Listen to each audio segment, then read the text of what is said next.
Hi, this is Lawrence, the expat stylist. Recently, Mark the Barber put a post out on Instagram asking the question, what needs to change in the barber industry? And, well, you can only address so much in 60 seconds on a video on Instagram, so that's why I'm taking to YouTube right now, so that we can really get a chance to talk about that question and explore it in its detail. In my mind, from what I'm looking at, in my humble opinion, right now, we're living in the age of assembly line barbers. Not professionals, but assembly line barbers. That's like someone, say, going to a factory with their lunch pail, day in and day out, performing the same job, the same tasks, getting the same pay, week in, week out. Assembly line barbers.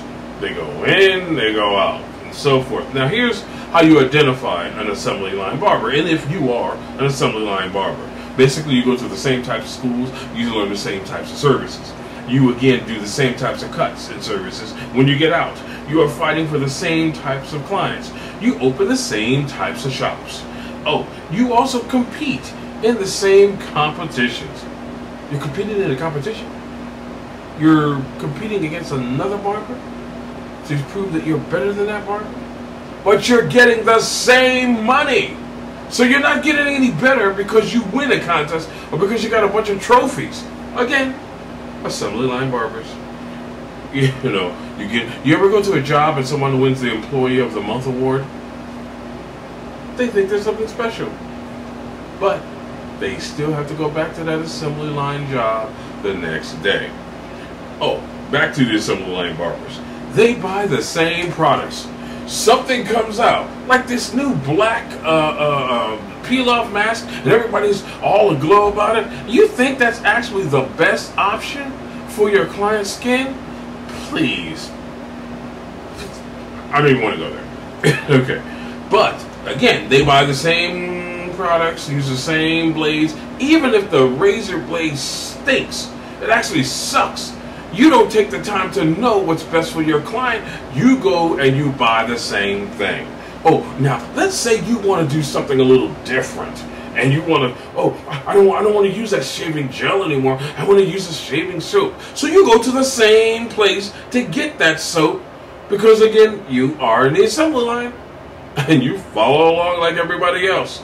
Wait. It gets better. Oh, your clippers? Oh, well, no, I can't buy that clipper because that's not what so-and-so endorses. That's not what so-and-so teaches. People, please. Anyway, enough of that. That's a whole other video in itself. Let's see. Oh, this is a good one. They all dress the same way. You can tell an assembly line barber. They look like maybe they just rolled out of bed with their pants hanging down and blah, blah, blah, blah, blah. And you wonder why you can't get a better client? You wonder why you are not treated like a professional? Because you are not looking like a professional.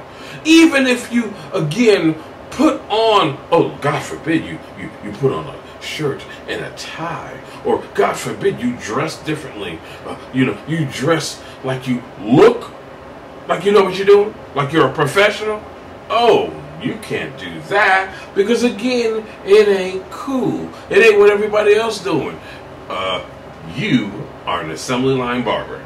Now let's talk about this. Oh, wait. They even talk the same way. Now, what do I mean by talk the same way? Well, there's a certain type of dialogue that a professional can have with their client. Even if your client, let's say if you're young and you're in your 20s. Okay, fine. But not everybody is an idiot. Okay? You can talk about something in a coherent fashion. Even if a person that's sitting in your chair is feeling a little disenfranchised that day, look the word up so you can understand what it means. If that's the case, you need to have the type of vocabulary, the type of mindset to elevate that client, to be able to take them to a different level. That's where the loyalty comes in. If you can't do those things, if your content from coming out of your mouth isn't stimulating, both intellectually, and coming up with salient points that can help that person grow, then to them you are no better than the barber next to you or in another shop. You are an assembly line barber. Pick up a book or even read a book, for crying out loud. Read the barbering book so you can know what the heck you're doing. But my whole point is, you need to take the time to educate yourself so that you can be worth something to your clients. But until you do, you are an assembly line barber.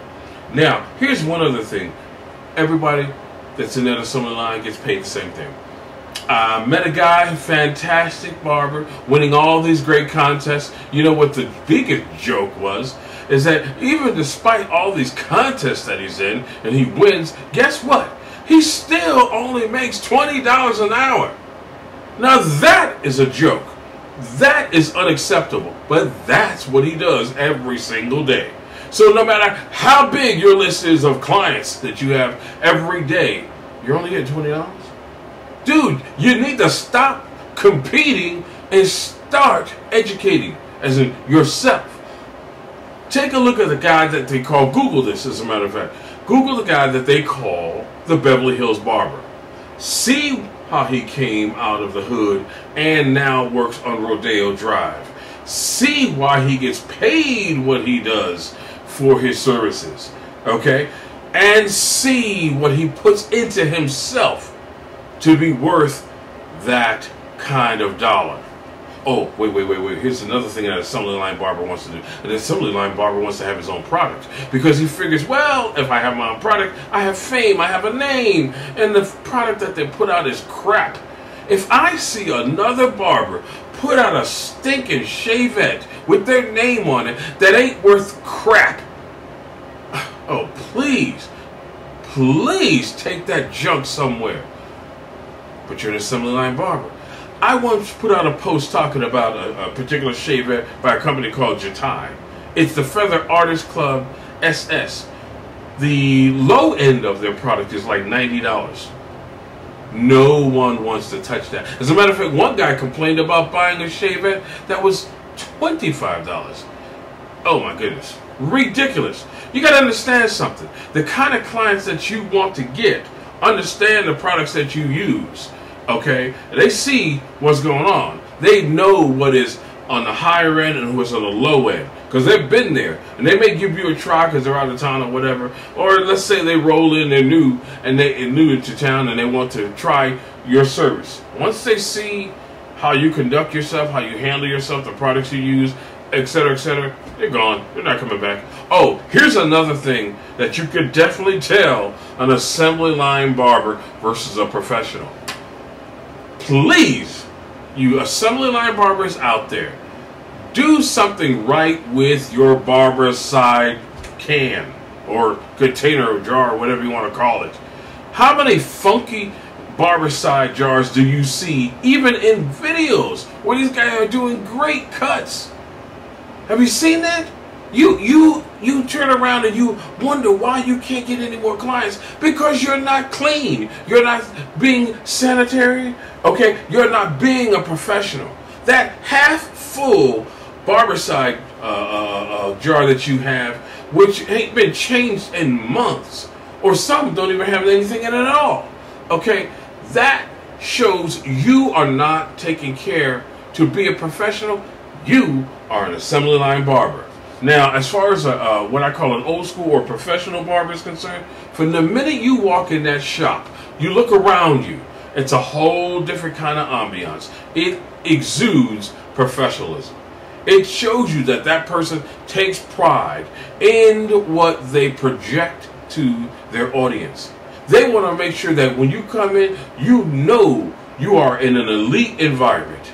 Okay, you look around the walls, see what's on the walls, the pictures and things like that. You're not a bunch of pictures of themselves, okay? Not a pictures of a bunch of booty smacking people up on the wall. Not a bunch of pictures of cars. Oh, I want a Lamborghini. It's like, people, please.